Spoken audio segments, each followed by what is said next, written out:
ఎండాకాలం వచ్చేస్తుంది. ఇక మళ్ళీ జల కష్టాలు వస్తాయి. ఇప్పటికే హైదరాబాద్ అయినా బెంగళూరు అయినా ఈ ప్రధాన నగరాల్లో వాటర్ ట్యాంకులతో నీళ్లు కొనుక్కోవడమే. అదేందో విచిత్రం ఏంటంటే అయ్యే మున్సిపాలిటీలు డైరెక్ట్గా పైపుల ద్వారా నీళ్ళు ఇవ్వలేవు, కానీ ట్యాంకర్లు అమ్ముకోవడానికి ఇస్తుంటాయి. అదొక విచిత్రం. ఇప్పుడు కొత్త కాన్సెప్ట్ బిగిన్ చేసింది. వేసవ ప్రారంభానికి ముందే బెంగళూరులో నీటి సమస్య తీవ్రమయ్యే సూచనలు కనిపిస్తున్న నేపథ్యంలో తాగునీటి ఎద్దడి నివారణ చర్యలో భాగంగా బెంగళూరు జలమండలి సరికొత్త నిర్ణయం తీసుకుంది. తాగునీటిని ఇతర అవసరాలకు వినియోగిస్తే 5,000 రూపాయల జరిమానా వేయాలని నిర్ణయించింది. సోమవారం మేరకు ఉత్తర్వులు జారీ చేశారు.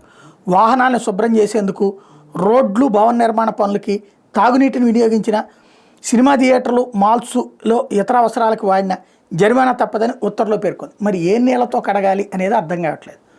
మురికి నీళ్లతో కడుగుతారా ఇప్పుడు, లేదా ఇప్పుడు అక్కడ ఉన్న సర్వీసింగ్ సెంటర్లన్నీ ఏం చేయాలి? సర్వీసింగ్ సెంటర్లో మంచినీళ్ళతోనే కదా కడిగేది, లేదా ఉప్పు నీటితో కడుగుతారా? మరి ప్రభుత్వాలు అధికారంలోకి వచ్చిన తర్వాత చేయాల్సింది అవే, లేకపోతే సొల్లు ఉపన్యాసాల అనేది అర్థం కాదు.